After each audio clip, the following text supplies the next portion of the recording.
so you were like busy with other stuff. See, I was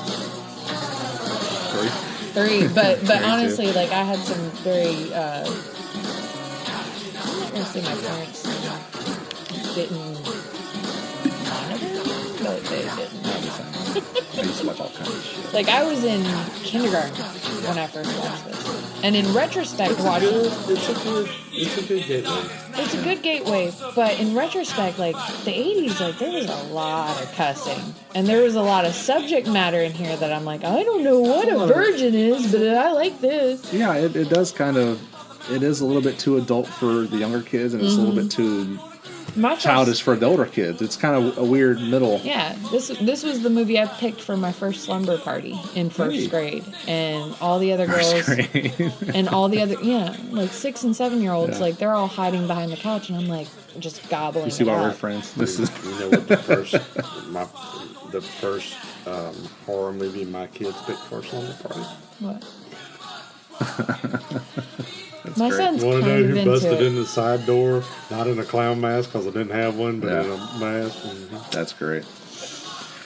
All right, welcome Earthlings to the latest episode of the Wreak Havoc Film Buffs podcast. I'm your host, Dan Sellers, along with my monster co-host, Sammie Castle. We are joined once again by the lovely Miss Megan Squires. Thanks for coming, Megan. Thanks for having me. This is one of her favorite movies, it's safe to say. I think it's my absolute all-time favorite. Really? Okay. Yeah. We were just reminiscing right before this episode started about that Monster Squad may really be the reason why we started talking as buds instead of just coworkers, because we used to work together. Yeah, I had just bought the 20th anniversary DVD, and the DVD came with a little miniature movie poster. And I, of course, was like, oh, this is great. And I put it above my desk. And Dan saw it, and friendship from there. Hey, Monster Squad. No shit. Yeah. And, of course, no one else knew what it was. And so to have someone acknowledge it, I was like, oh, you're going to be my friend. Well, cool. So, obviously, today we're talking about the 1987. I would call it It's a cult classic. a cult classic. Oh, absolutely. I want to call it straight up horror because it is horror, but it's also a fun. I don't know. It's kind of. It's almost like an amalgamation of like coming of age movie. Yeah. And that kid trope kind of where you've got your stereotypical. Oh, it's definitely, Yeah. We're talking about Monster Squad, which just had its 30th anniversary.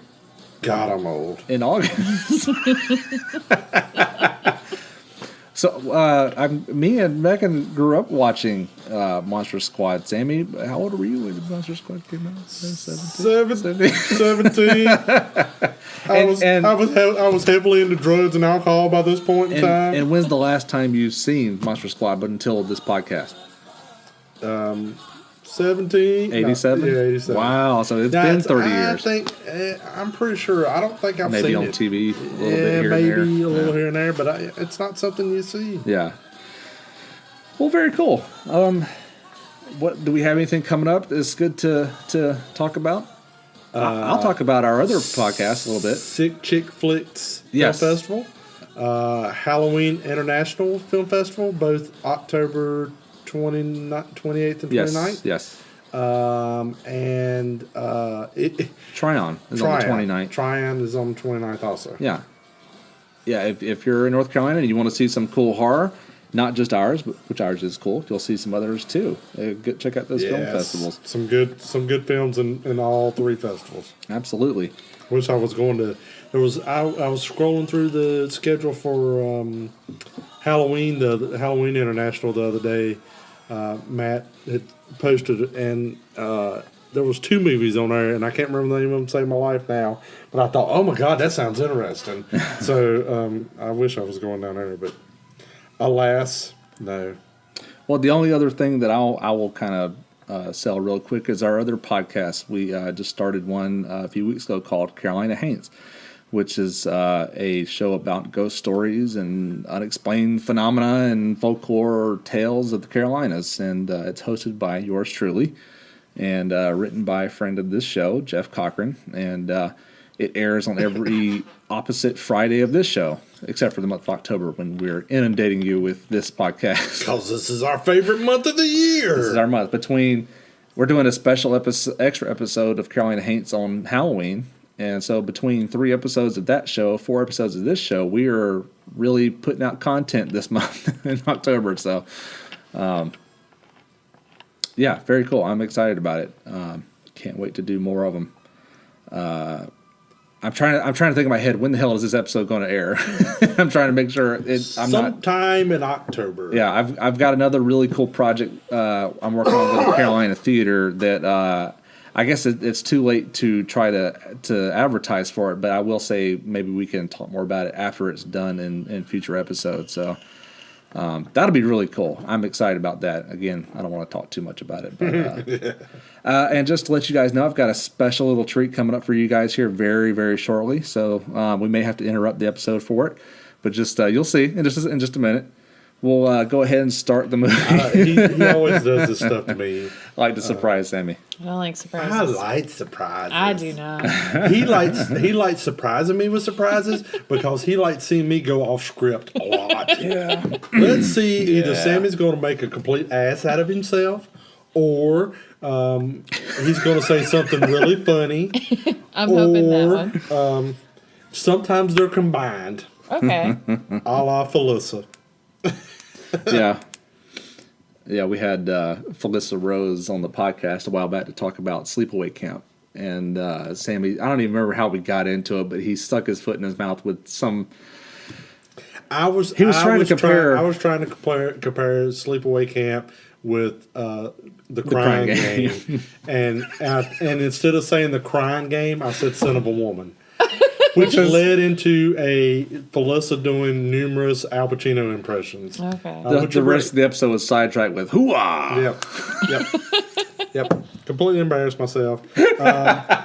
But it made for a good episode. But I was dressed as Twisty the Clown at Mad Monster Party, and I walked by and just kind of stared at Felissa and she finally said, "You're creeping me out," and I leaned down real close and I went, "Hoo-ah!" And she said, "Damn it, Sammie!"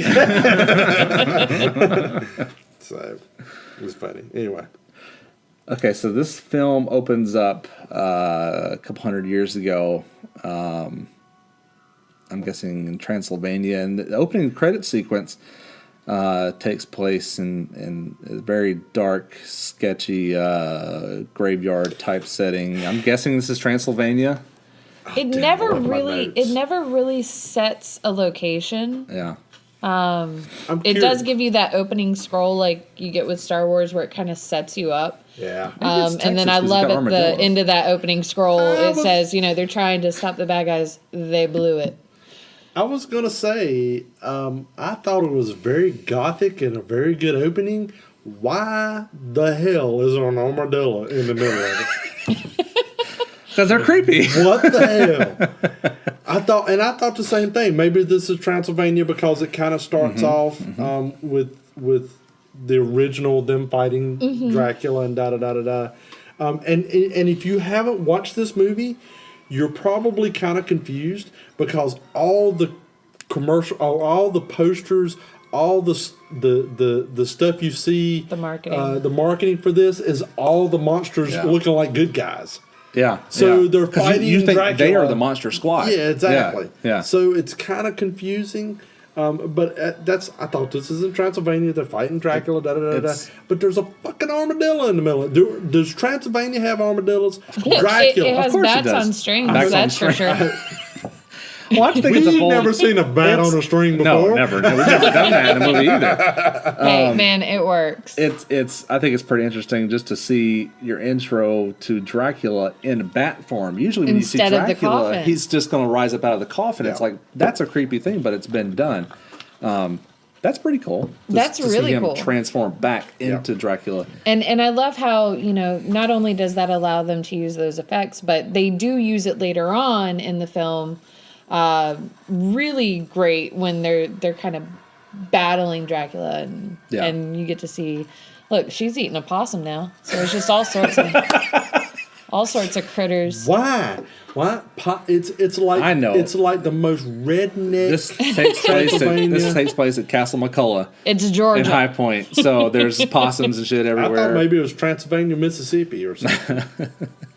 It never really, it doesn't really go into a whole lot of detail. You know, I mean, when later on in the film, when Sean gets Van Helsing's diary, it's obviously in German. Yeah. So, but it doesn't really kind of set a location. I think this guy's a pretty decent Van Helsing too. Oh, I think he's great. He's old, but he's not afraid to fight. He's almost got like a, I'm not gonna say a Vincent Price look, but he does though, kind of, with like the really defined cheekbones and that facial hair. No pressure, but hurry the fuck up. You've got a very gothic setting. It's twisting me towards that, yeah. Start this movie, so you're thinking Pit and the horror Pendulum, movie, yeah. that kind of stuff. The two things that throw it off are the music, which are very 80s soundtrack or score, and the glowing jewel, which is so super 80s, it's not even funny. So It's an amulet. yeah, whatever. It's a glowing something or another. Straight out of Raiders of the Lost Ark, straight out of Goonies, straight out of Dark Crystal. the Dark Crystal. Name a 1980s movie and it's got a glowing red. Actually, Jewel of the Nile, Romance in the Stone. Raiders. Raiders. Well, It's actually pronounced amulet. Whatever. But it's still, that's two very 80s things. Yeah. But it's okay. Gothic 80s. I'm getting a call with my David S. Pumpkins ringtone. I wonder who this could be. From San Francisco. Hey, thanks for calling the Wreak Havoc Film Buffs podcast. Is this Ryan? This is Ryan. How you doing? Hey, Ryan Lambert, who plays Rudy in Monster Squad. Oh, awesome. Thanks for calling, bud. Among other things, but yes. We're actually going to pause the movie while we talk to you for just a minute. We just started watching it, and yeah, we typically go through the films that we're doing for each episode as we're talking about it. So, so what's up? What are you up to lately? Nothing much right now. What scene are you at? Where are you pausing? Oh, we just started. You're about to show up for the first time. Just got to the principal's office okay. at the beginning. So I'm. So you don't have to stare at my mug while you're talking to me at the same time. I would not mind that one bit. Yeah, Megan here would love that. We are. I would love to hear a little bit about Short Ends on Alpha. I just subscribed to Alpha recently, and I've been devouring all the content. There's a lot. There's a lot of stuff on there. Our filmmaker buddies, Christopher G. Moore and Jason Buterin, have both had shorts on your show. Jason? Yeah. I was just hanging with Jason in Austin. Oh, very cool. The Revolution Film Festival? It was, I think he was there. He came over to visit Andre and I at Fantastic Fest. Oh, Fantastic where Fest. We were basically launching 30 minutes of a documentary that Andre is doing on the fans of the Monster Squad. Very cool. Awesome. Well, I'm looking at one right now you need to talk to. Ryan, I don't know if I can actually function right now. Yeah, I was an asshole. I surprised her with this, and I didn't tell her that you were calling. Funny. So she's verklempt. Oh, that's really funny. She's in tears over here. I really am. So yeah, Alpha, Short Ends is a show on Alpha, which is a Nerdist's digital content channel. And basically it's Short Ends was an idea that Andre Gower came up with when we were just kind of sitting around one day, and we were just like wondering, where the hell do you get to watch short films. Like, you can find them online. Yeah. Like, they're everywhere. They're on YouTube. But there's not, like, one specific place where you can sit and watch a program and watch, 3 or 4 short films from around the world in one place and do different episodes each week. He pitched it to them, and they loved it, and now we're doing it. We're just about to start shooting season 2 in November. Well, it's a brilliant idea for a show because, and we rerun a film festival here in Greensboro. Outside of a film festival, normal people don't really get a chance to see short horror films. That's exactly what we thought too. Yeah, I love the premise. We get to go to film festivals because we show Monster Squad or something else that we've been in. So we get to go to all these film festivals all over the world. Yeah. But and we're watching 17 short films in a row one day, and we're like, well, where does everybody else get to do this? Where does and some your of the everyday ordinary Joe get to absolutely get to watch short films? So we curate them. We go through them. We go through about 200 or 300 films. Wow. And we narrow it down to about 50. And then we break them up into categories, different themes. So like the first season was, it was really simple because it was the first season. So we just did comedy, dark comedy, horror, documentary, dark, but this season we're going to get a little more specific. Like, we're going to do specific animated shorts. Like, oh wow, on one subject. So we had like a mishmash of animated shorts on season 1. So this time we're going to do. Well, I'm not going to give it away, but we're going to do like animated shorts about this. Very cool. Yeah, that's awesome. And Andre and I host the show, and we do little like gags in between the films, and we discuss each film and what we thought about it. And then we have one of the filmmakers from one of the films in that episode on, and we interview them. We talk to them and discuss about how they got their films made. Because if you're out there, in middle of nowhere, and you're like, how do I make a short film? These people give you kind of tips on how to get started. Absolutely. Everyone has cameras these days. We show. That's the good thing about shorthands is we show the gamut. We show films that cost $1 million and took 7 years to make, and then we also I call pizza and beer movies. Yeah. It's, you call your friends over, and you go, hey, I'm going to make a movie, and there's going to be pizza and beer. We've been there, done that. We know that. We know that well. Pretty much, yeah, exactly. So, someone whips out their iPhone, and it just is action. And then you have a movie, and, then you could download it into iMovie, and, if it's good, it's good. Well, to me, some of the best horror we've seen in the last 3 years, nobody else has seen because we've seen it because of our film festival, and they're shorts. Yeah. That is some of the great horror being made now. Absolutely. And I'm sure it's probably across all genres. But Lights out. Send it my way, man. Send it my way. we got one. We got a short film that just came out, and we've got a whole a bunch of friends now from doing our film festival of people that we've and short films that we've discovered. So. Yep. Now, send me the links. I'm not will do. Email me the links. Speaking of Andre, I wanted to mention Squadcast, your podcast. That's another thing. Can you tell us a little bit about it? Andre and I are working on together. That's kind of another thing. We were just sitting around, shooting the BS or whatever, and.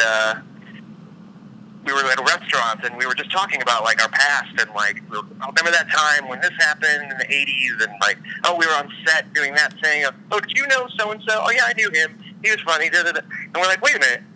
Is this a podcast? Shouldn't we be recording this? I don't know if anybody's going to want to listen to this, but, hell, everyone's got a podcast these days. We might as well have one, too. We got a little insight into, 80s nostalgia. Filmmaking, and absolutely, we were kind of in a kind of popular film, more popular now than ever, which is insane. But you so sound we set up a mic one day and we went for it. You sound just like that. That's kind of how me and Sammie were when we started this show. We would talk about movies for so many conversations were about movies. We thought, well, damn, we ought to be getting something out of this. Let's put a microphone in. Just start recording it. We'll start recording it, and exactly. Wow. That's exactly what happened. So, and then we kind of then we started to have guests on and some LA artists, and we got to interview some cool people. And when we go to these festivals, or when we go to these conventions, we're hanging out with, not that we interviewed him, but I remember hanging out with Gene Simmons for a half hour, and just shooting the crap with him. And I'm like, what? Wait, I didn't bring my microphone. That had to be interesting. Yeah, so I'm sure he would have charged for that. Oh yeah, he would. I heard stories. I can't tell them here. That'll but be I heard some $100. stories from Don Dawkins about Gene Simmons. Oh wow. Well, that's funny. You and I are basically the same age, so if you're talking about Don Dokken and Kiss, I assume you're a metal guy. Not really. Wait, so you're 30? No. Yeah, good one. In my mind. Right? Me too. I was never a huge metal guy. I know it. I know it. I'm a musician too, so. Oh, okay. So my knowledge of music is pretty extensive. There's certain things I love. I mean, Kiss was the first record I ever bought with my own money. Kiss Destroyer. Yeah. So, wow. And my dad took me to see them when I was a little kid. So I saw Kiss. That was one of my first concerts. But I was never really into really hardcore stuff, except maybe Maiden. I loved Iron Maiden. Well, I mean, we survived the '80s, so the hair metal scene, the Motley Crue, Poison kind of deal. Yeah. I was a little young to go to Sunset Strip and see all that happening, but it was actually happening right under my nose. I lived right there. Don't worry, I was living it in Virginia. Ryan, I have to ask you something. Did you really meet Andre at Debbie Gibson's birthday party? Yeah. We were trying to figure that out. It might have been.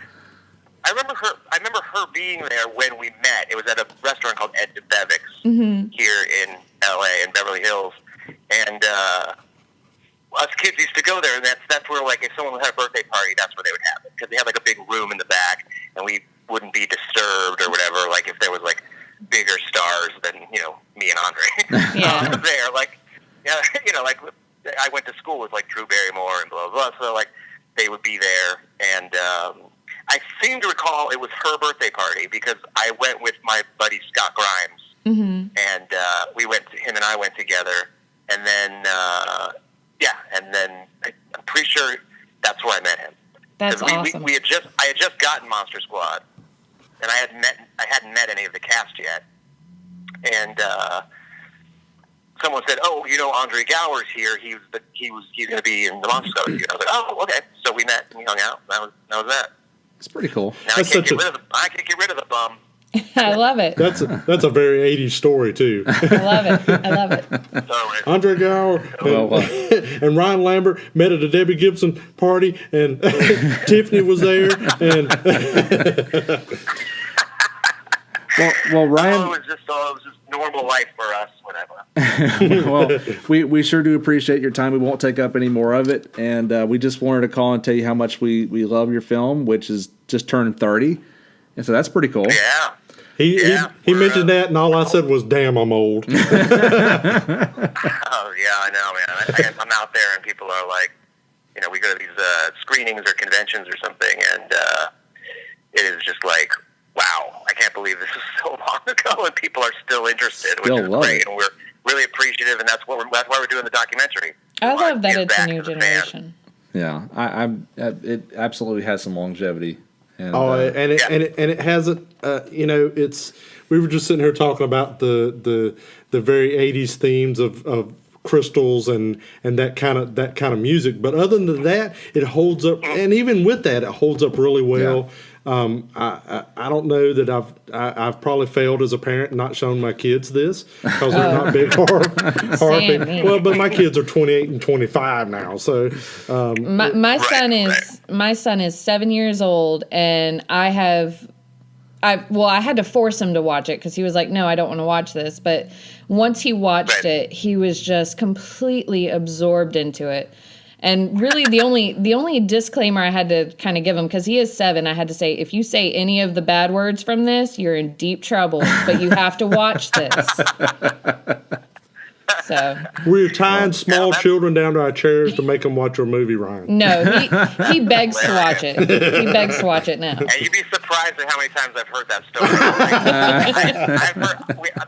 We met a woman who was pregnant at a convention like so many years ago, and she said, "I can't wait to show my baby the movie." Oh wow! And I said, "Well, when he grows up and he's like 5 or 6, whenever you feel comfortable showing it to him, make sure we see you again and invite him, and so we can meet him when we go to another convention or something, or try to catch up to us at some point."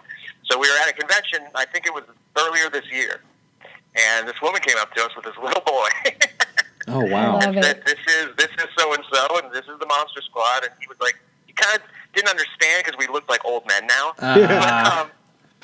Because to him the movie just came out, you know, he just Sure. saw it. But she said it's his favorite movie, and she said, by the way, here's a picture of me pregnant with you guys 6 years ago. And I was like, oh wow, this is him. That's This is pretty the kid. cool. Yeah. That's pretty cool. So, yeah, they just keep, the generations just keep going, and we really appreciate that. We love to hear those stories. So, Wonderful. Well, listen, Bub, we'll let you go. Thank you so much for your time, and thanks for calling. yeah, you guys have a good time watching the rest of the movie. And remember, I have 5 confirmed kills. Andre will always say, Oh yeah, you've Yeah. got top kills and you've got the best line in the film. I'm in the goddamn club, aren't I? Best line in the whole film. well, you guys are in the goddamn club, too. Hey, high five. And, we'll catch up to send me a shorts. I want to see him. Oh, yeah, email me wonderful. We'll definitely email me send the you links or ours. something like that. Will do. All right, sounds good. All right, take All right, care. guys. All right, All right. bye. How cool is that? That's cool. He pulls shit out of his ass sometimes. Felissa was because of Jason, but he pulls stuff out of his ass sometimes. He talked to Heather Donahue from Blair Witch. Not much. Nothing Basically, she's like, nothing "Screw for you." I me know. trumps the conversation with Ryan Lambert, because when we were outside a second ago, you were like, I've got a surprise for you. And I was like, if you're calling Ryan Lambert, that's the first name I said to you. Because You're a little psychic, honestly, that's why. Rudy was my first crush. That's cool. Rudy was my first crush. And when the phone, when I saw California, I said it's somebody on the movie, and I didn't know who it was. God, I hate you so much for surprising me with it. Like, I was Got a like little tearing shine up. to you. I was like really emotional. All right, back to the movie. Okay. All right. I love this principal guy. He tries to be. Discipline reports, lots of them, and some wonderful artwork as well. This is And Spider he's with human head. the quintessential older generation who doesn't get it at all. Yeah.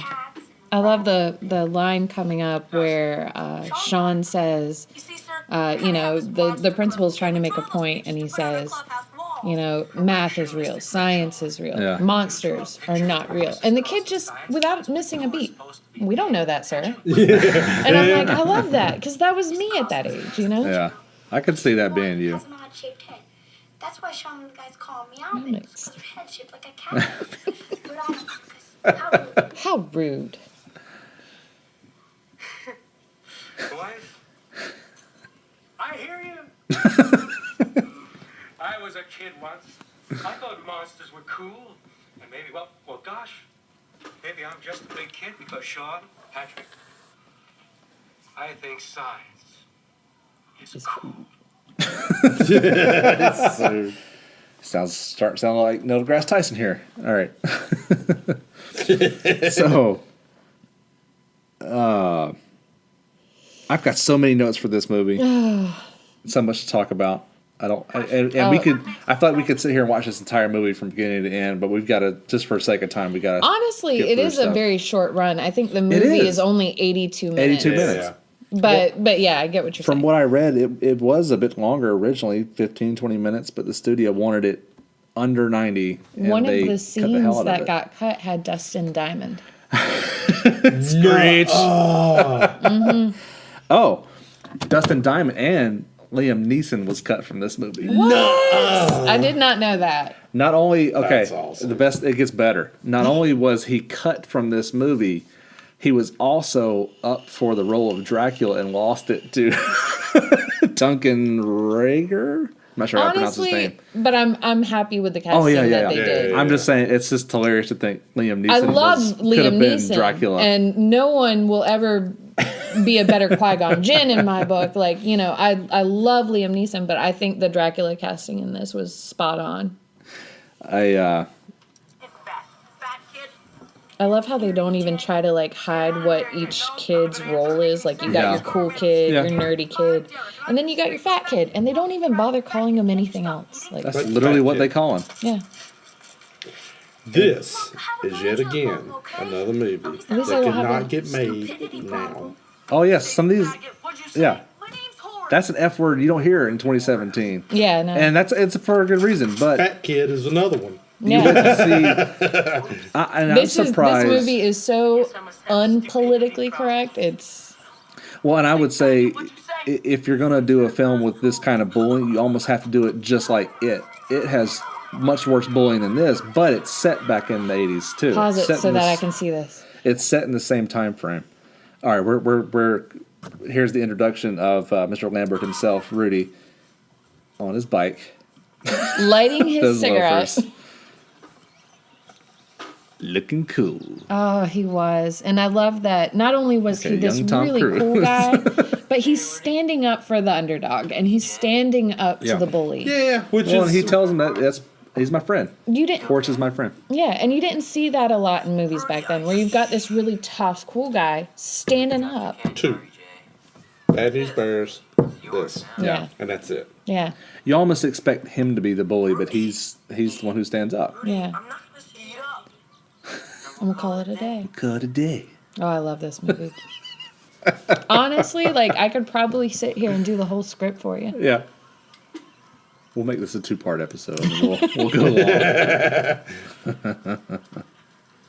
But no, Rudy was. I really think that this movie, and namely Rudy's character, you know, Ryan Lambert's character, Rudy, really shaped who I was. Yeah. Like as a kid. Like I loved monsters. I loved horror movies. But I also wanted to be that cool punk rock kid at school. Yeah. And I did stand up for the underdog. Like whenever I did see someone Mm-hmm. get bullied, I was the first to be like, hey, back up. Well, You were the bully, weren't and you? I don't. I wasn't a bully, but we picked on kids. It was the 70s. That's what you did. It was the We- 80s. And it was all in good fun.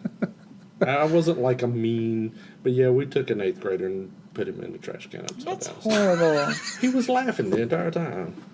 The cool kid. In your mind, he was laughing. No, he was. In his There's mind, a he picture was in your crying, book of him, bawling, of him- crying. of him laughing like crazy. I love this part with the two pilots. Yeah, the little go back. They're back I'm and gonna forth. sit here and make spooky sounds. I don't want to say anything disparaging whatsoever about this film. However, I will say the more I watch it, the more it occurs to me that this is. It looks like the movie studio was probably sold this idea by being told, "Hey, it's the Goonies with the Universal monsters," and they're like, "Sounds good. Yeah. Let's greenlight it." Yeah. Because it basically is. It's Yeah. very similar. It even has the same mom from the Goonies. Yep. And all the same characters are almost.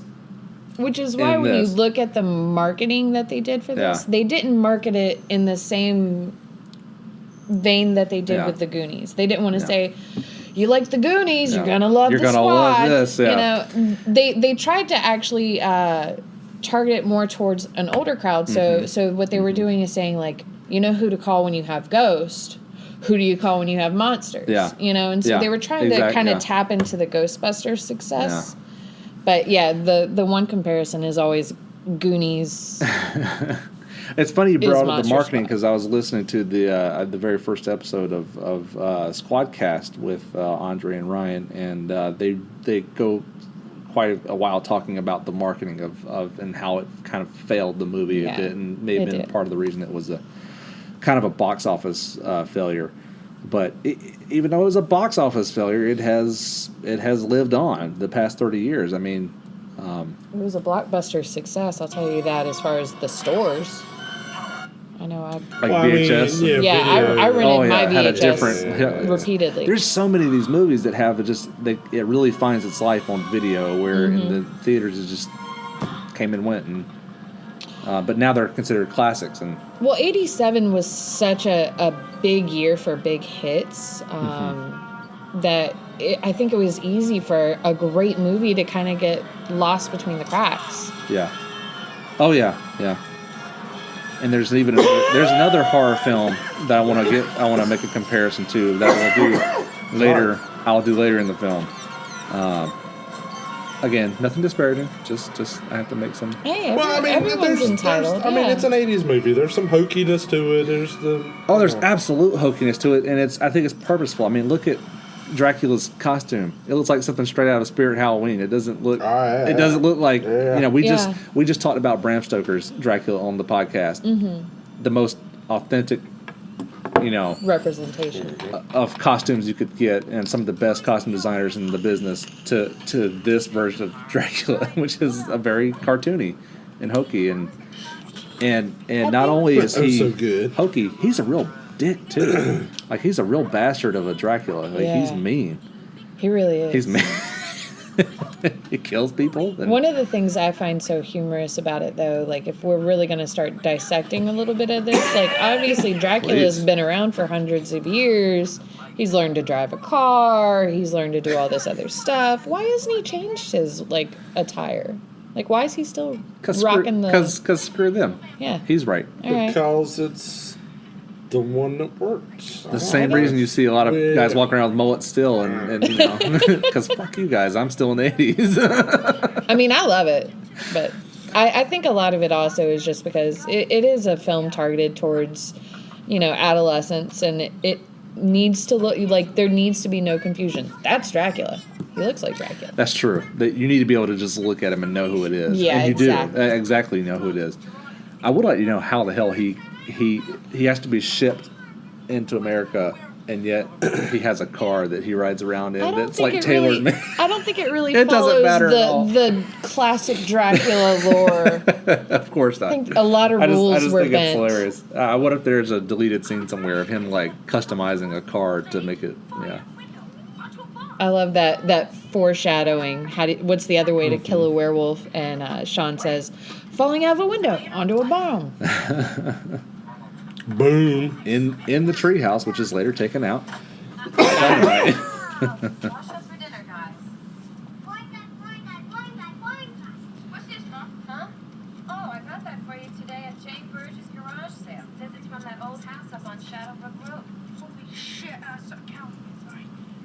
Well, do you know who wrote this book? Okay, I'm gonna have to go forward. I know. I'm sorry. All day. No, we're the same. I could sit here and watch this, but this yeah. is what's great about this show, but it's also what sucks about this show is we'll get to watch the movie we really love, and then it's just like 30 seconds of silence. Quiet. Yeah. We get Which is quiet not every great once for in the a while. listener, but No. screw them too.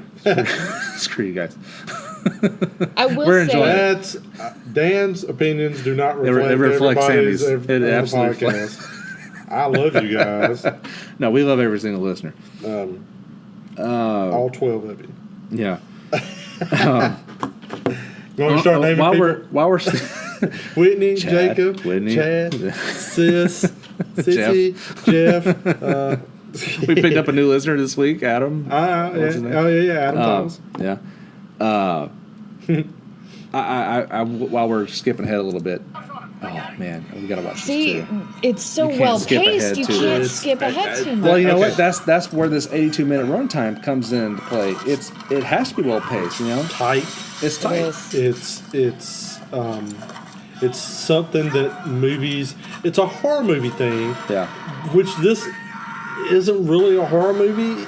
Kind of, sort of, Yeah. It's a coming of age movie with Yeah. the Universal It's an adventure monsters. film. Yeah, adventure. Yeah. Fantasy.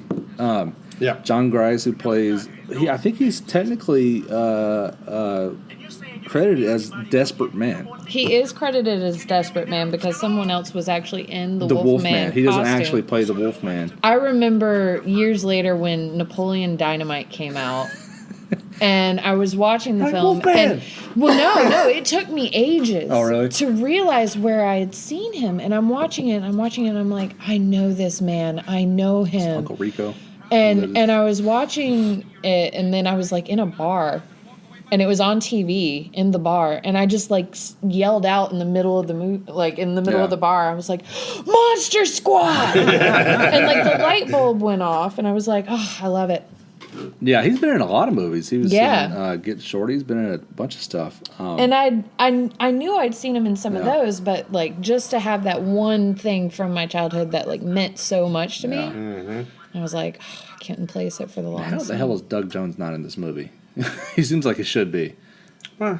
He just does. He should have Because it's played. got good creatures. Yeah, like he should have been He in should a have been ton of Gilman. makeup. I will or say something. this. God, he was young when this came out, though, wasn't He's like 60. I mean, he? Is he really? Is he that old? He looks Yeah, great for he's his close age. to It's probably all the prosthetics he wears. He doesn't age. No one knows how old he is. He doesn't age because of all the prosthetics. That's one thing I really noticed about this.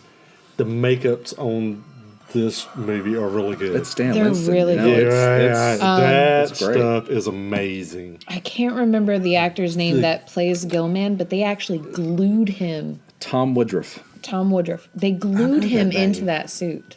Honey, He couldn't. I've been glued in a whole lot of He suits. couldn't. You work in a horror He show? couldn't go to the bathroom. He couldn't pee or eat. Yeah, For I a whole mean, shooting day. Not, yeah. I mean, it wasn't like bits at a time. like a And, whole day. What did he? That's got to be horrible. He had to do something else. I know that name. Tom Woodruff did special effects for Aliens, Terminator, okay, and he's currently working on Jurassic World 2.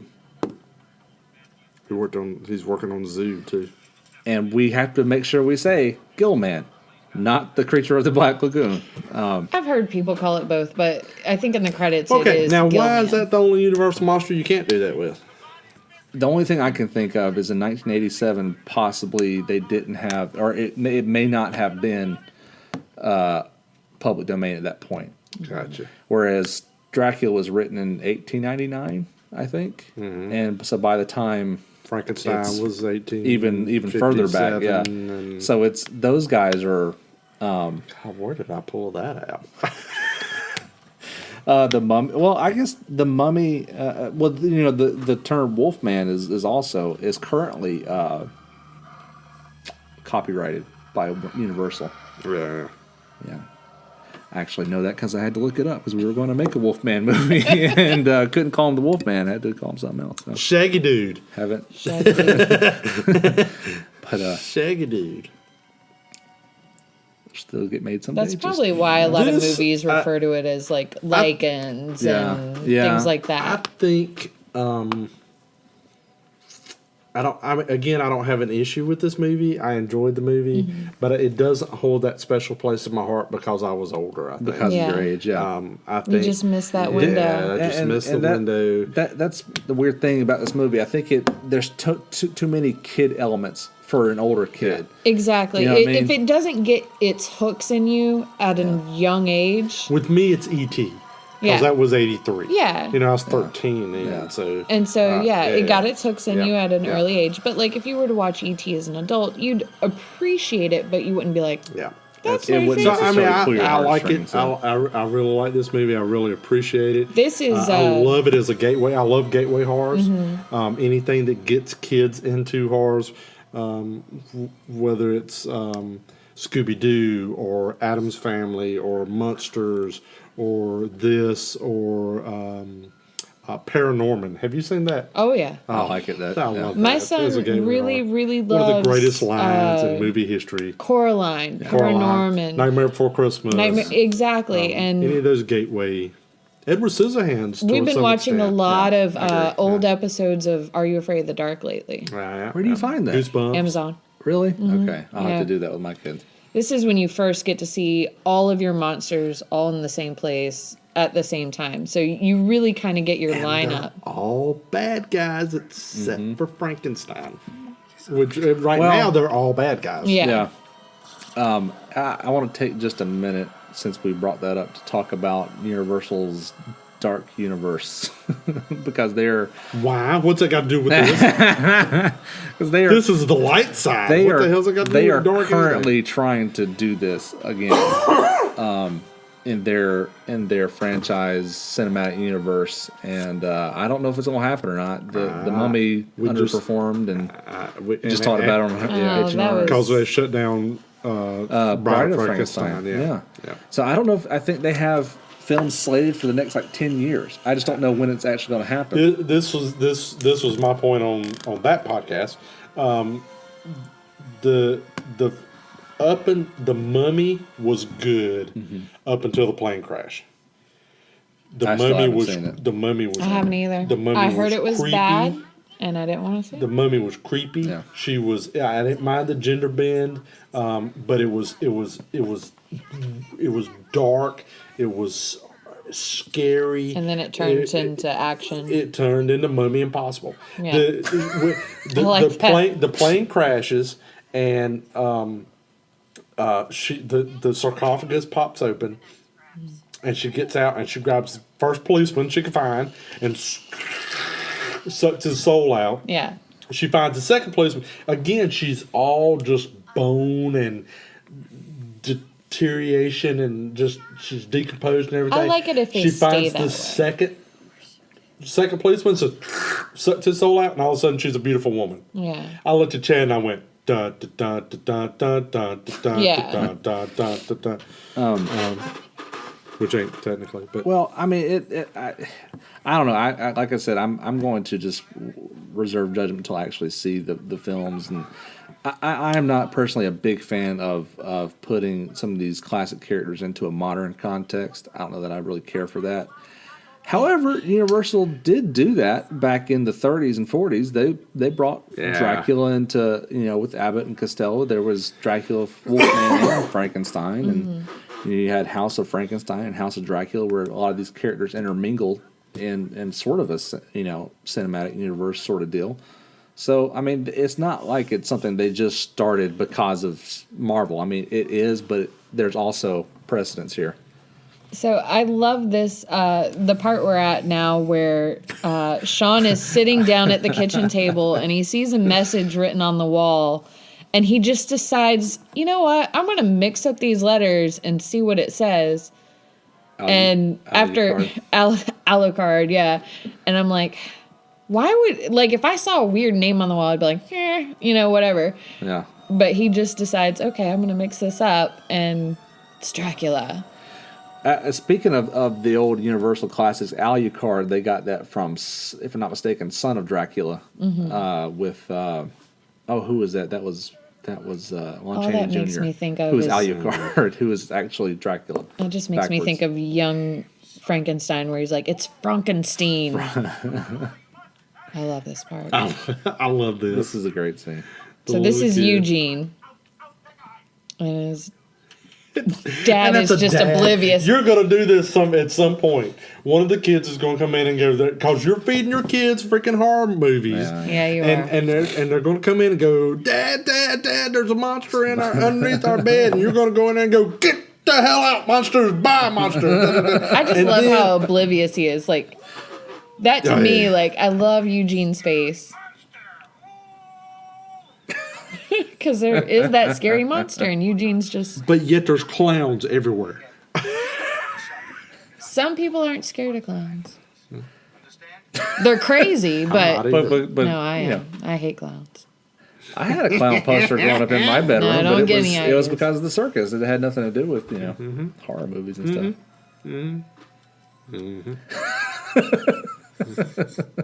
Clown power.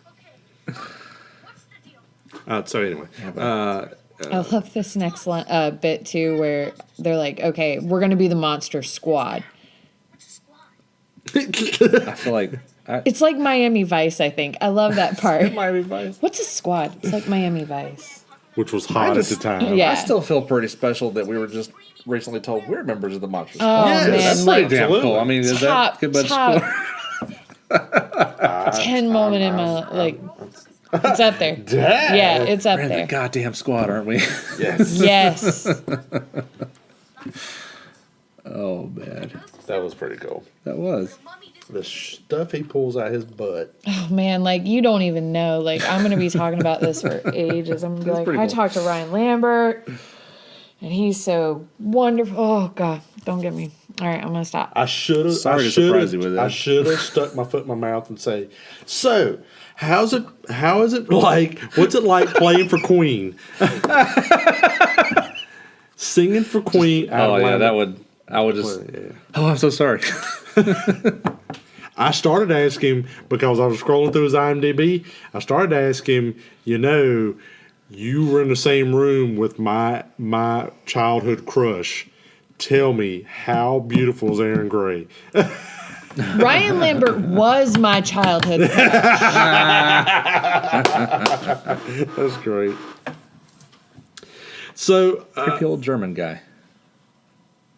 I didn't. and that dude is so good. He is fantastic. And what's great is I thought when he I was was going- a kid, Go ahead. I didn't get the reference. I didn't know anything about the Holocaust. Yeah. I didn't understand the reference. And so watching it as an adult, because after VHSs went away, there was a good long gap between when I had last seen it and the 20th anniversary Being able DVD to find came out. it on DVD. And when I watched it again as an adult, I was like, wow, that's some really deep shit. Yeah, that's like, a deep line right he there. really does Yeah. know monsters. And I loved it. Yeah. It made it better. Yeah.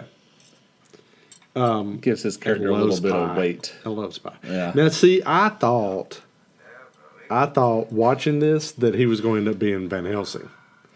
Well, he's. And but I like the fact that they did. There actually is a Van Helsing, but in the modern context, he sort of is. true. He's sort of.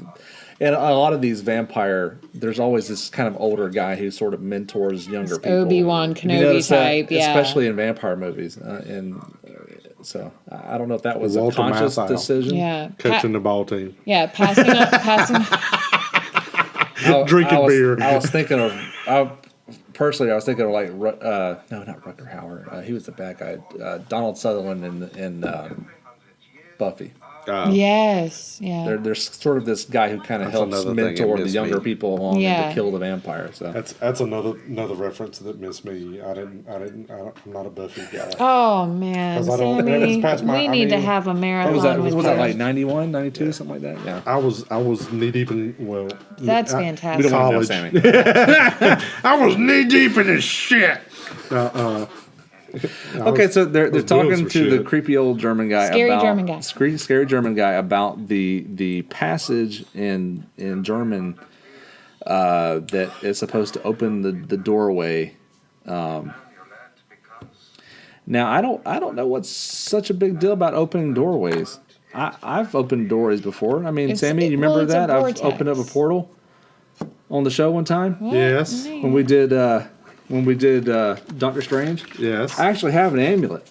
Okay. I mean, you can't buy an amulet, but it's just like the one in the movie. You have to just find someone who knows it. Who In has Doctor one. Strange or in Monster Squad? No, the amulet, just like in Monster Squad. Okay. Like here it is. It's right there on the table. Oh, cool. I found this girl who had one. And I just said, "Give me the amulet, you bitch!" And she handed it over. It's really cool. So. Why are you so mean? And you don't even have to say any words in German. Here, okay. So just hold on. I'm going to hold it in my hand. Okay. Okay. You see it? Yes. You see it? Oh, okay. man, that's kind of cool. I'm going to go into the You're portal. going to step in the portal. Yeah, I'll be here. I'm going to go to Transylvania or wherever the hell it takes. Pennsylvania. Wait, don't step on the armadillos Just take the phone and yes, we got the armadillos. Okay. or the possums. I hope you put the Twitter out that we're taking phone calls. So, Sammy, I you hope he have the makes it torch. back. I hope so too. I have the torch. Yeah, you have. What the am I torch. burning? I don't know, but you're leading. You're leading our little. I am the last person we need to lead anything. I only work good under pressure. So, well, I guess we're under pressure right now. So, One thing that's funny in this movie, so like at the beginning, they opened the vortex, the portal. oh, we got a phone call. Okay, let's see who it is. Recap at Film Buzz Podcast. Hello, Sammie. This is Liam Neeson. Well, hello, Mr. Neeson. How are you? I'm great, Sammie. How are you? Good, good. Big fan here. Of course you are. I hate they killed you off in Star The Wars. Monster Squad. Yes, on your show there. Yes, sir. I heard you were turned down for a role. I was up for the role of Dracula. Yes. Fred Decker said I didn't have the range. Okay. How much better would this film have been with Liam Neeson? Very good. It's you're gonna be so mad at me. Sounds like a lack of enthusiasm. Are you gonna kill me? Are you gonna hunt me down and kill me? You I'm seem sorry. to be very enthusiastic. I'm sorry. Sammie. I'm sorry. I am, sir. I You am. might need some persuasion there, Oyo. Persuading for what? I should have been in the goddamn Monster Squad. Yes, you should have. I agree. But which role would you have wanted? I could have done anything. I've got range, damn it. You do. I have excellent comedic chops. Okay. So not Dracula. You want to play? Everyone that knows me knows how funny I am. Yes. You're being a barrel of laughs today. I know I made you cry when you watched Star Wars. Yes. And I died. I did. I cried. I like Qui-Gon. I did too. I Better. made you laugh in the romantic comedy Love Actually. Not seen that one. Sorry. My wife probably has. You haven't seen it, Sammie? No, I haven't. Sorry. I've seen it. It's good. I'm Meg? going to find you. I'm going to sit you down, tie you to the chair, Yes. make you watch Love Actually. Okay. Hey, I have a request. What's your request, Sammie? Somebody has taken Megan. I'll find them too. I have a very particular set of skills when it comes to acting. I think we've covered that already. What's your skill set? I can scare people. You can scare people. Okay. That's about it. So you want to be Dracula, or you want to be? I thought you had comedic chops. I've changed my mind. Okay. I want to be Frankenstein. All right. He's kind of lovable in this movie. Sammie, I've got to go. I'm actually on the set of my new picture, Taken 4. Okay. We're taking for what? Taken for your money. Oh my God, that was a great setup. Well, thank you for calling. You're gonna kill me, but thank you. I'll see you soon, Sammie. All right. I was trying to pause the DVD and I cut off the recording. I looked up and I went, oh shit. Oh, it's all right. Oh Lord. Oh God help me. Liam Neeson. You should really try to reopen that portal and get Dan back. I might ought to. Oh no, I think we'll take another phone call instead. Oh, okay. Well, maybe I won't. Who's touch calling nothing. now? Recap and Film Buffs podcast. Hello, kitties. This is the Crypt Keeper calling. Well, hello. How are you?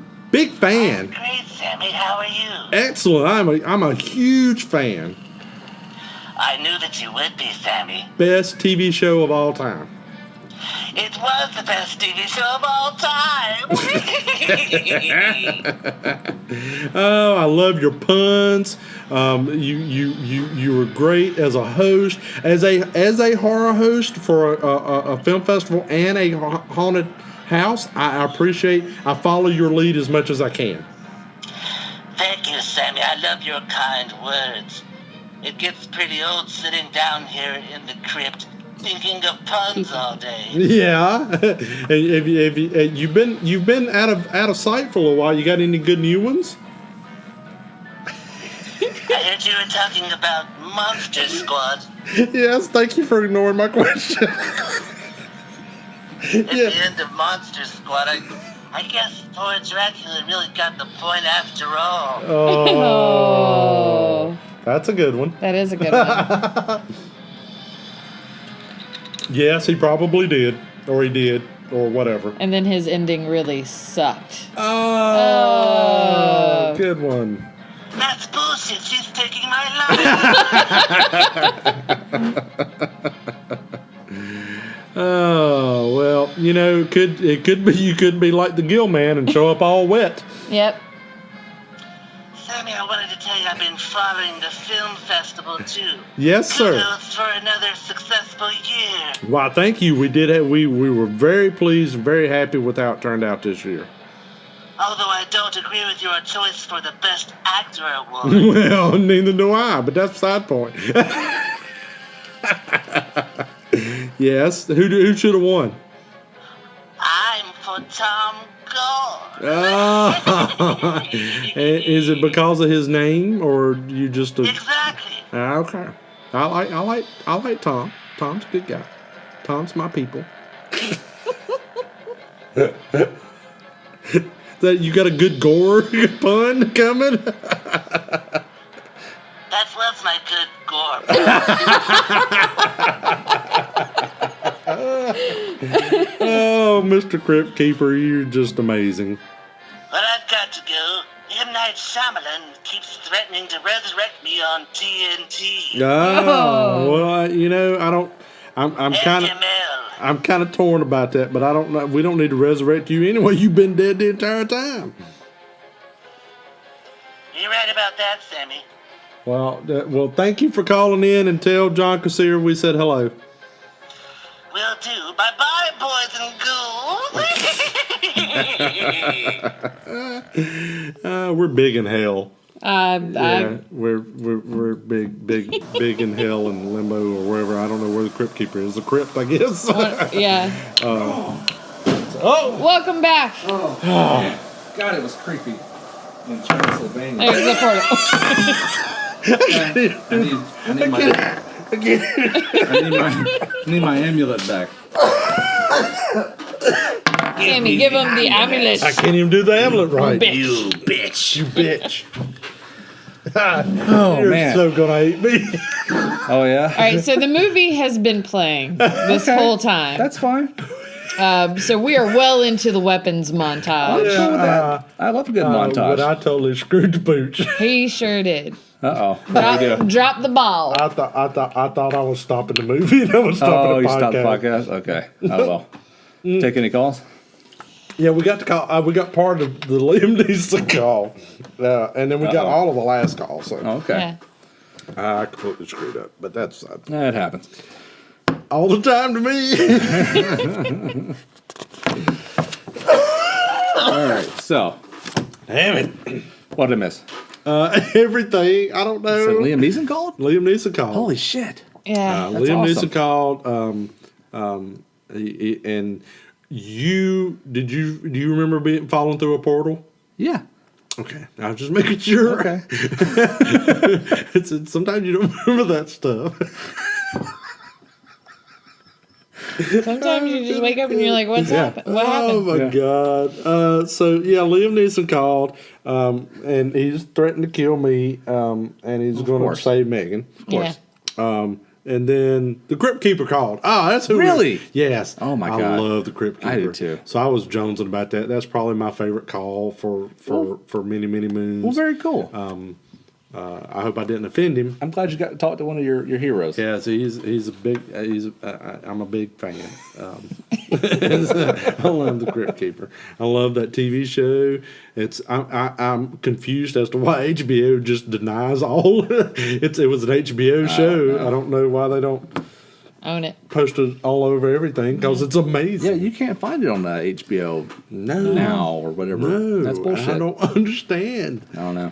That show is so amazing. Yeah. Anyways, oh well, let's get back to Monster Okay. Squad. All right, we're in the middle of a montage. If you know this show, guys, you know we love freaking montages on this show. Dan And loves a good montages montage. were The very 80s. Very much the thing. And they, And I 80s just music. love that a bunch of kids are able to like make bullets and stakes in shop class. yeah, and get away with it. Like Yeah. no one gives a shit. Well, stakes I can almost see, but Yeah. bullets, I don't know Yeah. if you're going to be making bullets and I shot. love that he makes fully formed silver bullets with no gunpowder at all. It's just, yeah. Yeah, just a solid silver bullet. all While you everyone need. else is making weapons, Frankenstein's dressing up, looking pretty. He's hanging out with Phoebe. Is that kind of E.T. moment? It is, it really is. Yep. Yeah. With the little girl, Frankie. Phoebe, I think the actress that plays Ashley Bank, I think so. but Wasn't she was the youngest on set, and the actor that played Frankenstein was very much a method actor. But he Tom was just Noonan. super, super nice to all the kids. And I just love seeing some of the interviews with Ashley, just talking about, like, everyone on set. Tom Noonan is pretty cool. But she is so freaking adorable in this movie. She is. Yeah. And I mean, it's kind of her, it ends up kind of being her movie. She saves the day. Yeah, she's the She hero. really does. I mean, honestly, so Ryan Lambert definitely has the most kills in the film. So Rudy's got the most kills. But in the end, I mean, Phoebe's the one saving everybody. Yeah, she's the unsung member of the the Monster Squad. Speaking of Tom Noonan, he plays, and they refer to him as Frankenstein, not Frankenstein's monster or the creature. He's always been fairly typecast as playing villains.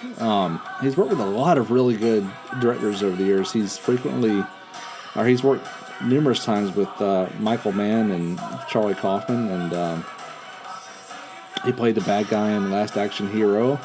Played the bad guy in Manhunter. The Ripper, he was really good in Last Action He Hero. was. Manhunter was one of my favorites. Yeah, Manhunter's good too. He's really creepy on the episode of The X-Files too. But yeah, I think he is a pretty serious actor, and I'm actually kind of surprised he did a film like this. I'm thrilled. But it he sounds did. like a lot of fun to make, I'm thrilled that he did. And I hate we miss one of my favorite parts because it's Go back. always a tearjerker, but it's the part where all the kids are in the treehouse. Yeah. And Halloween Rudy mask. finds the Halloween mask, the Frankenstein mask, and says, "Oh, check this out," and hands it to Frankenstein. And he looks at it, and he's feeling the mask and feeling his face, and he just kind of looks at them and goes, "Scary." And it just it breaks my heart, like, Yeah. just seeing that part, because it's like he doesn't want to be scary. He doesn't want to be a monster. It always makes me, like, choke up. No, he is not. But that's He's a Frankenstein monster. So he's just creepy looking? he's just made that way. Yeah, He doesn't. like, he didn't choose to be a reanimated collection of corpses. I understand that. But, genetics are genetics. Well, it's not even It's genetics. not genetics. He was engineered. Yeah. He was put together. Then engineering is engineering. He will not lose this. Frankenstein should have made him prettier. I know, I right? do, Look what he did for Elsa Lanchester. Yeah.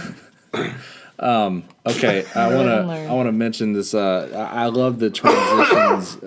One of my favorite things to see in werewolf movies are the transitions they make, and Yes. I love them in this Absolutely. film. They do a lot with jump cuts here, and if you look, especially in this, you can spot them if you're looking for them. You think? Yeah, He's so intense in this, too. And you've got the little, just got a guy with a lot of back here. You can tell that's a Stan Winston werewolf, though. He has a it's- very distinct werewolf. It's reminiscent of Werewolf of London. The ears, which is one of the small best ears. werewolf I would transitions say so of too. all. the It's best. the best of Yeah, all time. I would say Practical, anyway. So. Yeah. With the little ears kind of set a little bit farther back, and he has a very distinct werewolf. Again, I was the only thing his Gilman is amazing. That's the one that Absolutely. stands out to me. But his Frankenstein looks good. The only thing that really took me out a little bit with the monsters was the mummy looks like a kid compared to the rest of them. He's so much smaller than the rest of them. He's hard to. It's hard to do the mummy because he is supposed to be very small, very skeletal. But I'm talking in height. Yeah. Well, it's funny. We've talked about the actor who plays the mummy, Michael Reed McKay, before, but you wouldn't recognize the name. Really? We've talked about it on an episode we did for 7. If you remember, he plays the sloth victim. Oh, Tied to the really? bed. Yes. Yeah. Ah. We probably talked 15 minutes about that one scene when we did our episode on. The most it's amazing such scene a in scary. Seven. Yeah. He also played Stryker's son in X2, and he also played the little Bane in Batman and Robin. So he's like Hollywood's go-to little guy. So. I do a little bit of research for the show. I love the 80s terminology zero. they use in this. Could give a shit about research. I'm off the cuff. I honestly didn't have to, like, a lot of this is just in my mind bank because this I is sat down to my make favorite notes film. with my notepad, and I made 3 lines. I didn't make notes. Mummy for really this. short. 80s soundtrack. Kick Gateway. ass. Gateway. Okay. Kick ass. Yeah. Gateway. Kick ass. That's what you meant for that last little kick ass. Kick ass. This movie does. Greatest kick film ass. ever. It kicks nards. There we go. Here we go. Kick him in the nards. Oh, Yes, he does. Wolfman's got nards. And couldn't be made today. That was like my 5 cents. yeah. Yeah. I love any time, and this is not just this movie, and a lot of Wolfman adaptations and versions. A lot of times when you see the Wolfman, he just kind of goes up to people and goes, and moves around, and like, especially Lon Chaney, he just like bitch slaps people and doesn't do a whole lot of like biting and. Yeah. Which a werewolf you would figure would bite because of. This is a great canines. sequence here. Everywhere they go, there's danger. Yeah. And then, of course, Sean.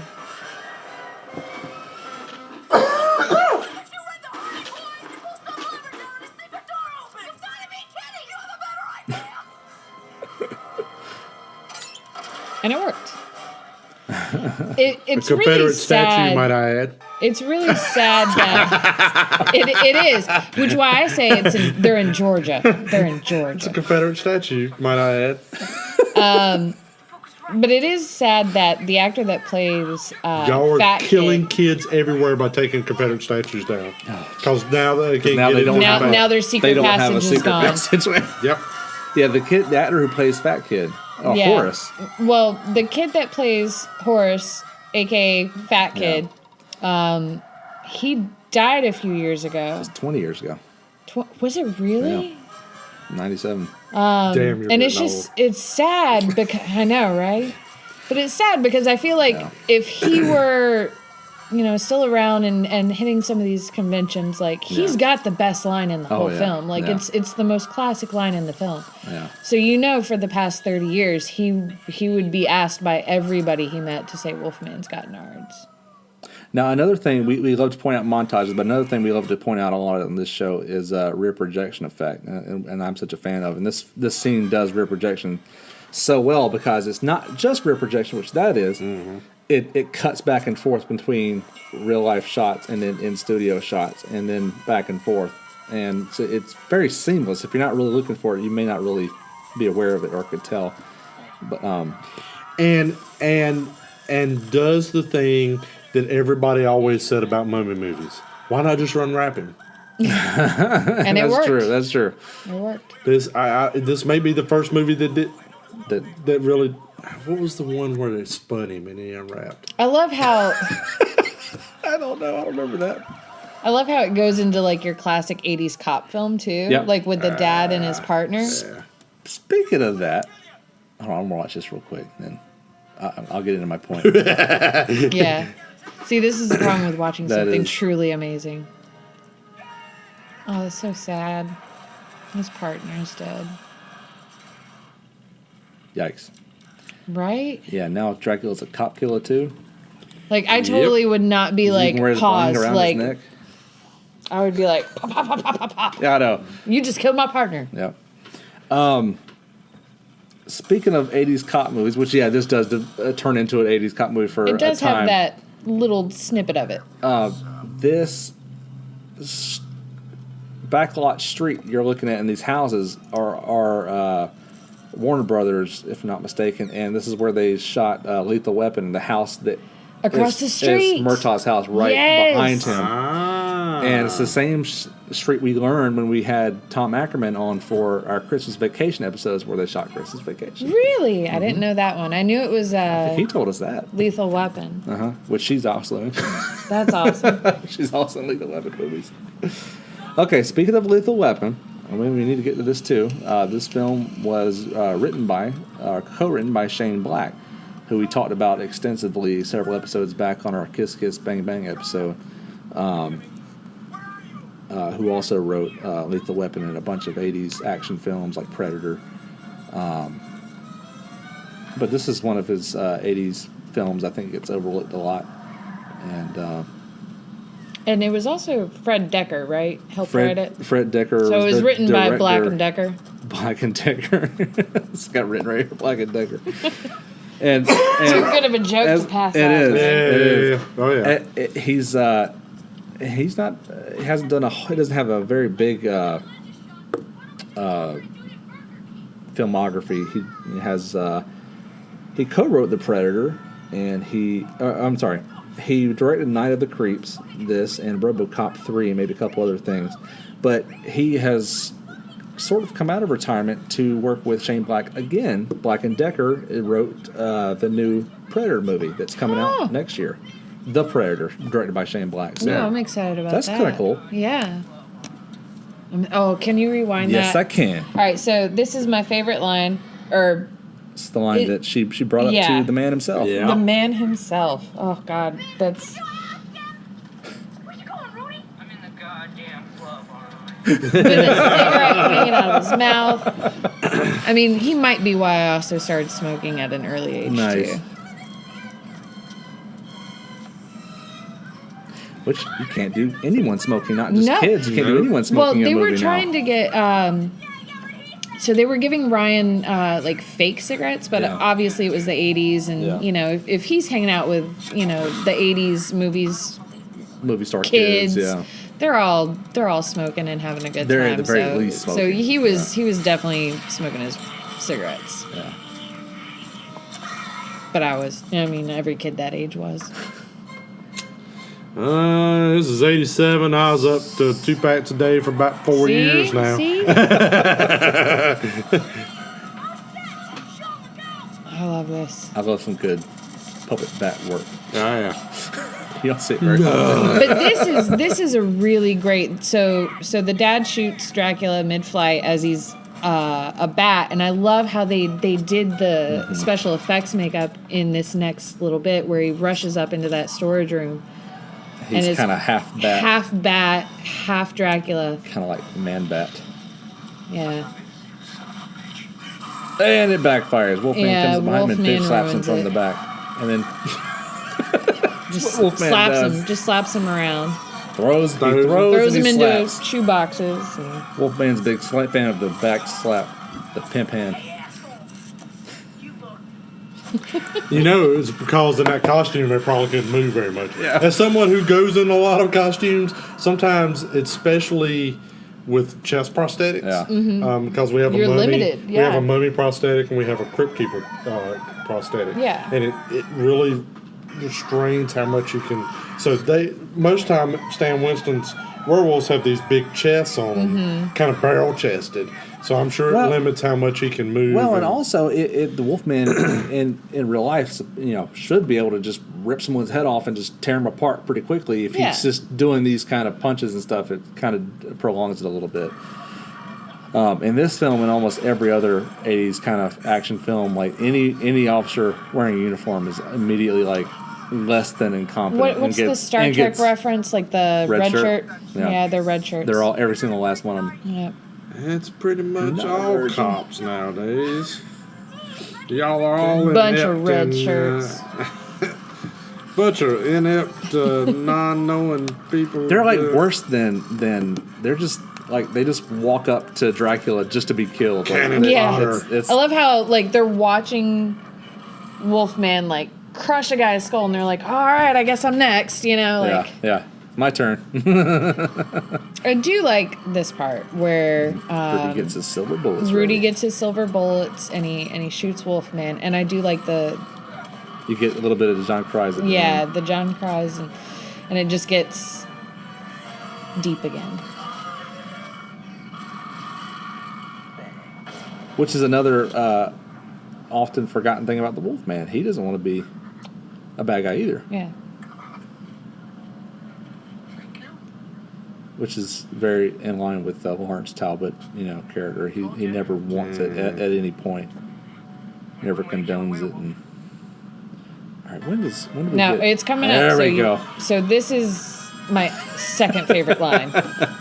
Gilman is slowly approaching Fat Kid. And the bullies won't let him in. With a very Weasley Jason Hervey. The mouth on the Gilman Isn't that Jason Hervey? I think so. looks fantastic. Look at It that. does. It's a Stan Winston.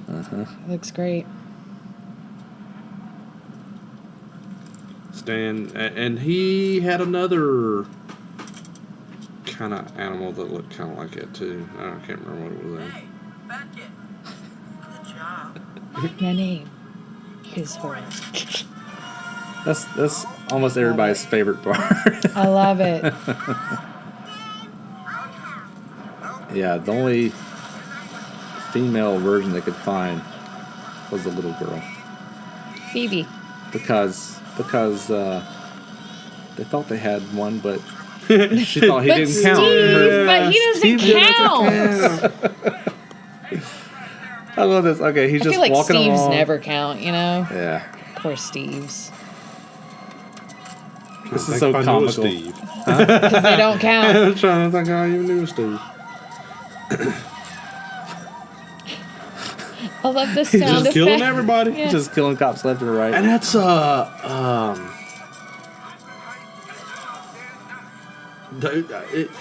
first of all, why does a cop never drive over somebody? Why do they always get out of the car?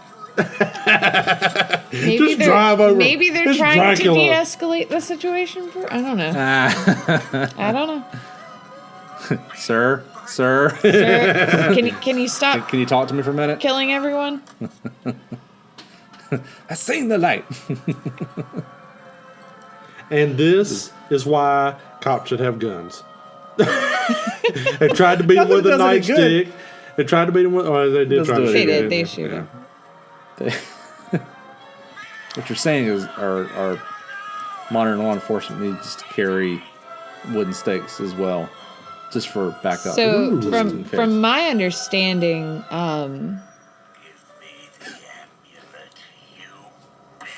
think that's your favorite line. That's your favorite line, isn't it? It's so over the top. It is. It's so hammy. But from my understanding, Phoebe, or the actress that played actress, Phoebe, wasn't even on set when he said that because they didn't, feel comfortable with him really? calling a 5-year-old a bitch. Yeah. So I was under the understanding that she was, but she hadn't really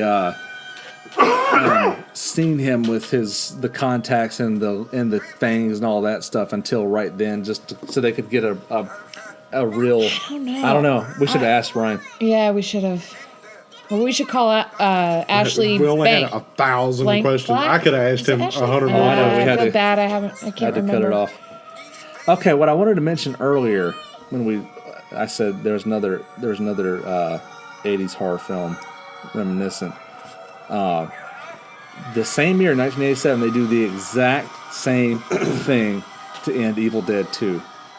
It ends the exact same way. They say a special spell, Yeah. Opens a portal. opens a portal, Yeah. all the shit goes flying in the portal, including Ash. Yeah.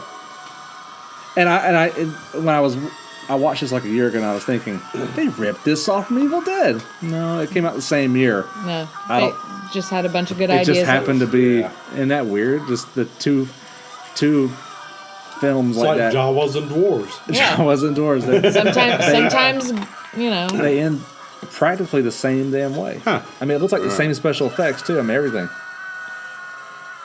Yeah, it does. It does, And I thought when I was watching this the other night, I was like, that I've looks seen this kind of before. familiar. Yeah. Now, this may be the cheesiest part of the film. for No, I me. love this part. Thumbs up. I love that Van Helsing gives Sean a thumbs up. Thumbs up. Like he's just been waiting right inside Yep. that portal for the past Hundreds of years. He's just years, waiting. and That's just awesome. waiting to give that thumbs up. Like was But thumbs it up even a sucks thing? Frankie up I in wonder how it. many Oh, random no, dead don't cop make me bodies are just cry. flying. Right? A bunch. No, not Frankie. Oh, it's gonna make me cry. This little girl that played Phoebe did such a great job here. Baby.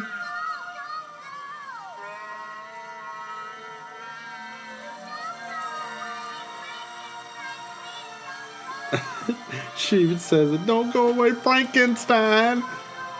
I'm actually And then she- Frankenstein's monster. Yes. Let's get it wrong. Get it right. Alright, you horror movie snobs. Just ruin it. It is easier for kids, though, It to is, kind it of, is. like, just Well, call and it he's credited as Frankenstein. He's not. called Frankenstein's monster. And I thought with the little when everything being sucked into the portal and the fences, I was like, that looks like Wizard of Oz. It did. Yeah. I want to see a The army guys show director's up. cut someday where you can just see Bruce Campbell flying around in the background somewhere. Yes. The chainsaw hand. I love how earlier how at much the beginning paper of do they have in the this at the town? beginning of the It's just paper everywhere. It's like someone's homework. Like, fuck. I quit. It must have been a high school right there beside of it. I drop out. I'm It done. must have been a high school right beside of it. Just Someone paper help me everywhere. out. Someone help me. I should have numbered these pages. all these kids are showing up at class tomorrow going, my homework. I don't have my homework. You got sucked into a portal with It Dracula. was the portal incident. Ah. Yeah, how many times have I heard that portal incident story? And Now now you're we going to get up and write on the board. I will not let my homework be sucked into Sucked a to the portal. portal. I will not let my homework be sucked into a portal. Damn it, why didn't I number these? How did we get off on this subject? We can't, sir. Who are you? I love how Some they all homemade business cards. That's such a 60s, 70s kind of thing. Rah, rah, rah, rah, rah, rah, rah. Kid Who's walks in up. charge here? Well, who are you? Got a card, and then with cheesy 80s Got music. some- No, it's the awesome- theme. It's an awesome 80s theme. Awesome 80s. Cheesy 80s music. No, awesome 80s theme. Evil are out to fight. It's a rap. This is a wrap. It's called I'm dancing right now, a y'all. cheesy 80s theme. Awesome 80s rap theme. Did you guys know there was a 70s TV show called Monster Squad? Yes. I do. Which- I remember it. I That was watching way before my time. I looked it up on YouTube, and there you should just everyone YouTube Monster Squad 70s, and it looks just like an A-Team type TV show It where is. it's some dipshit and Dracula, Frankenstein, and Wolfman. They're like a crime fighting unit. It's really I remember cheesy. But I'm pretty sure that's the reason this movie is called The Monster Squad as opposed to To just differentiate Monster it. Squad. Yeah. I could be wrong. About that. I hadn't thought about that show in ages, but I watched it as a kid. Did you? Oh, yeah. Did it actually run for a while? Yeah. Wow. It wasn't very long. It couldn't have been. It was. No. It looked horrible. And that's one of those. Now I'm gonna have to look it up because there's The Death Star. it's It falling. sounded like it was coming from Thor. Coming from my ass. That. It's in my back pocket. That's one of the TV shows that I'd always wanted to find, and I don't know that that's ever been released on DVD. Or What's that? anything. The Monster Squad. It may be on YouTube. I saw like a whole episode on And YouTube. there was a late 70s, early 80s show called Cliffhangers that was, what they did was they had 4 stories. And each month, like the first week of the month, it was a story about a killer car. The second week of the month was a story about Dracula, I think. The third week of the month was another one. And the fourth week of the month was about these futuristic cowboys. It was like a western with metal horses. Space and, western. Yeah, kinda. Yeah. But not Star Warsy. I mean, like There you go. and Who's that Monster Squad TV series with Fred this, Grandy? Cindy's live kid vid. I work as night watchman here at Fred's Wax Museum to put myself in criminology college. Yeah, I Criminology remember watching college, this. the crime computer. Suddenly, a flood of population was brought to Okay. And watched how are this you show. gonna hate on how cheesy the Monster Squad is, but you're gonna like love on this? Look at that I didn't guy. say I was loving on it. I just said He I just remember said he watching watched it. It's because it hooked you at the right Oh age. my god. now determined to make up for their past. What This is year like was this? it just says 70s. It's got to I don't know. See, I wondered if it was Sid and Marty Krofft, but I don't think it was. This is a real show. Oh wow! I remember watching this as a kid. I don't think it was Saturday morning. But see, like you want to find this, you want to own this. I did. It's because it got its hooks in you at an early age. No, I'm just bad. curious. I just don't. It's like a train wreck. Oh, that's what YouTube's Look for. at that. It looks like Phil Hartman It does. It does. as caveman lawyer. Fire, bye. That poor wolf man. You want to talk about like a little short? Look at dog. that poor wolf Feels man. like a dog in a vest. According to the stars. Okay, we All got. right, we have to watching stop. This is this. One last thing. It's amazing. Question I want to ask is: does Universal's Dark Universe kill any chances of a Monster Squad remake? I think it does because if they're going to do it all. I don't. Again, I think this is. I don't want it to be remade. I think it's perfect the way it is. I don't think it can be remade. I think They've it's been perfect. trying to. I don't. It's one of the- I'm excited to see Andre Gower's documentary. Oh yeah, I am too. I'm really excited to see that. I equate this with Goonies, Bad News Bears. But better, right?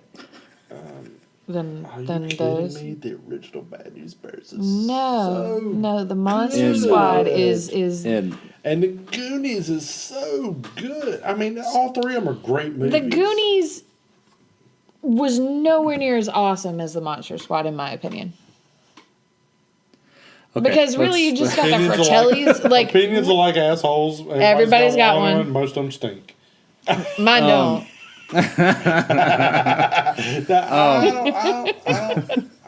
mean, that's a debate for a later day. But I just wanted to throw out there in 2008, producer of Monster Squad, the Monster Squad, Rob Cohen, who is better known now for directing the Fast and Furious movies and Triple X and those shitty action films, announced that he was planning to do a remake, and it went a couple of years without really doing anything. And in 2010, Michael Bay's company, Platinum Dunes, I think, had bought the property and was Really? planning on doing a remake.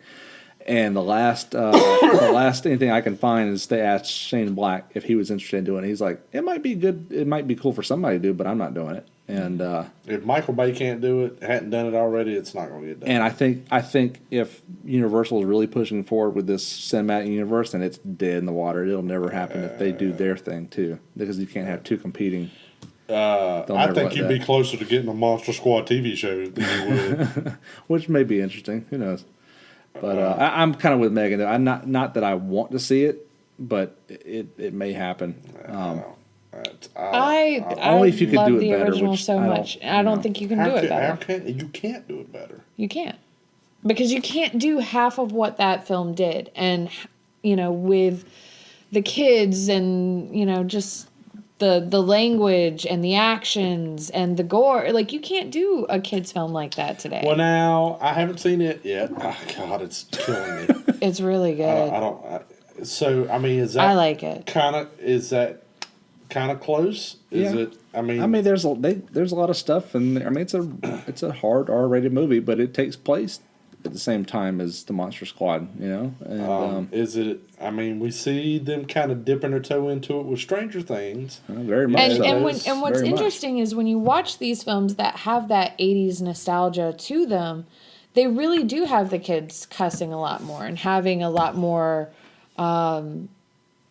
adult behavior on these young kids, because that's how actual kids act. But there was a good period through the 90s. I think and kids are worse now. Well, I think that's the reason they can't do it anymore is because Stranger Things is kind of doing some of this stuff, because one thing they could do on Stranger Things, they can't do it in modern is kids aren't doing this the entire fucking Yeah, time. You know what I mean? they're not playing riding on their bikes. phone. They're talking to each other. They're doing things. They're not just sitting on a couch and playing on their cell phone. Protecting each other sitting side by side. If they were going to remake it, I would love to see it set in the 80s, which that's hard to do too. But I don't. Maybe Stranger Things is doing it. You know. I love the new resurgence in like 80s nostalgia. Like I'm loving it. I do too. I love Stranger Things. I love the new It. Freaking kidding me? What? That's I lived that shit. Yeah, you know I'm loving it. I mean, was alive then this too. This is yeah, but I lived that shit. Okay, I so mean, like you were like, I mean, He I was had the like, mullet. no, I you mean, I just was had a like different viewpoint of it. So like you 12 were like to out 16. being wild and crazy, but like we were riding our bikes through neighborhoods and like really damn when he scraping our bicycles. knees. Yes, he was. Yeah, we're the same age. Oh, wait, but that's. We were born in the mid 80s. I'm just saying. In '89, we were in elementary school. 83 is a big difference between 83 and 89. I know. 6 years. Damn, we're almost in a that's an competition eternity here when you're 3 and 9. to see who's more 80s. Yeah. Oh, there y'all lose that shit. Oh all day yeah. long. Okay, so we're gonna. Mullet. Yes. He has got the mullet. Everyone. We need to pull up some of those pictures. Yeah. All right, well, that's got to wrap up our conversation on the 30-year-old It's a good Monster Squad. It's a good gateway. I don't know why. I guess because of ball and stuff. I don't know why I didn't turn my kids onto it. Other than I just jumped them right into straight horror. So we didn't really gateway on anything. Well, Goosebumps for them was a gateway. That's a good gateway. Yeah. I mean, that's what my kid's using. Like he watches Goosebumps, but honestly, I want him to get some of what my childhood had.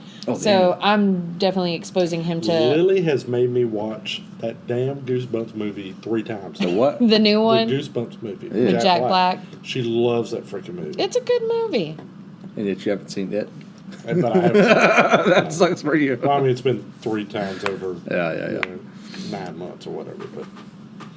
That's every time we talk about watching movies, she's like, I got goosebumps. And I was like, oh. So do I. It's not terrible. But Well, Megan, thank you so much for coming on and talking about one of your favorite movies of all time. Anytime. Thank I'm you sure for. she's glad she was here tonight. Yes. I'm very excited that, Ryan Lambert called in. That was awesome. That was really, really awesome. It's pretty cool. Thank you again, Ryan, for doing that. I don't know how you pull this shit off. I don't He either. asked. That's it. He asked. I He asked that I could, and I Who could do you tell. ask, pull though? Like, strings, do you but I'll just... tell you. And I could tell you, I'd go home and send him midnight shift tonight, though, while it's fresh in his mind. And I haven't offended nobody yet, so I'd go home and send it to him. Do it now before the offense happens. You plan on it. I offend everybody at some point. I knew when the interview started and we started talking to him, though, that he's like, yeah, we'll plug the Shortcut show a lot. And so that's what we did, was we plugged the Shortcut show a lot. Yeah. But I mean, we've had friends with stuff on there. Yeah, so absolutely, yeah. It's good. It's a and it's good a great show. idea. It is a That's great how I idea. I watched mean, it. as people who like film festivals and run film festivals, it's awesome. And short films are where it's at now. Yeah. It really is. Tell everybody, you'll if you go to a local horror film festival or a local film festival of any kind, you're going to see stuff that you'll never have a chance to see anywhere else, unless the show kind of takes off and does something. Well, let me throw this out there. I don't know if I've talked about this on another episode of the podcast or not, but short films are really worthwhile for filmmakers, especially if they're wanting to make feature films. Mm-hmm. Just for example, look at Andy. I'm going to butcher his last name. Is it Marchetti, who made It?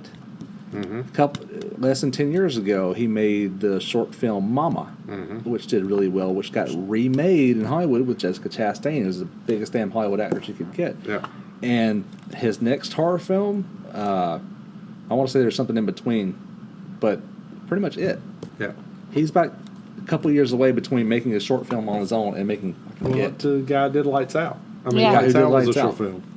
Fede Alvarez, look at him. He started making short films and got That was known a in great the short film. in the film festival circuit. Now he's making the Girl with the Dragon Tattoo movies. Yep. You know, I mean, and we already talked about the dude who made Clown. who was a short film. Now he's doing Spider-Man movies. Like the short films are worthwhile, and they're as far as just being straight up fans of horror, not filmmakers. That's where it's at. Like really good horror is done in that format too. Oh, and we've seen some great stuff over 3 years. Oh yeah, amazing stuff. So okay, and some bad stuff. oh yeah, some amazing. We're not going to talk movies. about that. Hey, the bad stuff just makes you appreciate the good stuff. It does. That's true. It does. True. Sammy, where can people find you? I am on all the social media at Sammie Castle. I will be in a vortex hung around Dracula. Probably hung around Dracula's neck. I'll give you my amulet.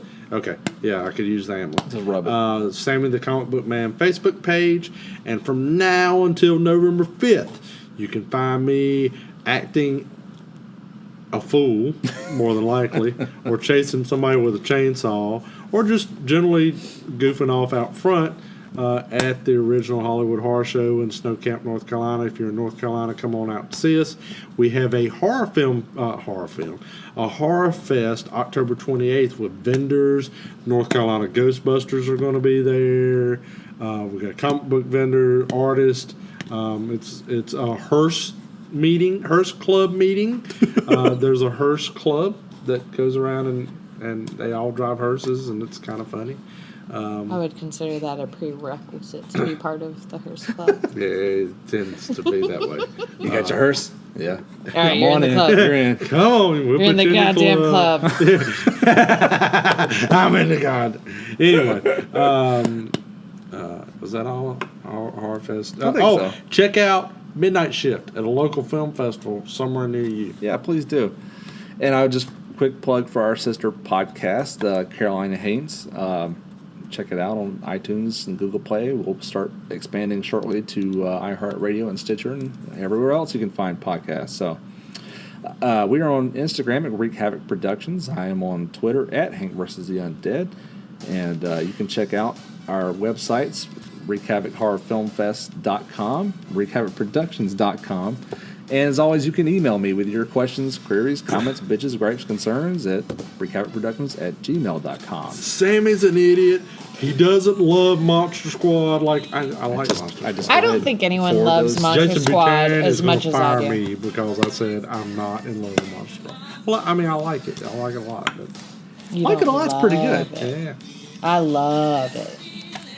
I can quote the I'm whole somewhere Ryan in between Lambert, like it a lot if you and put Midnight Shift on Shortcuts, I will love this movie for the rest of the time.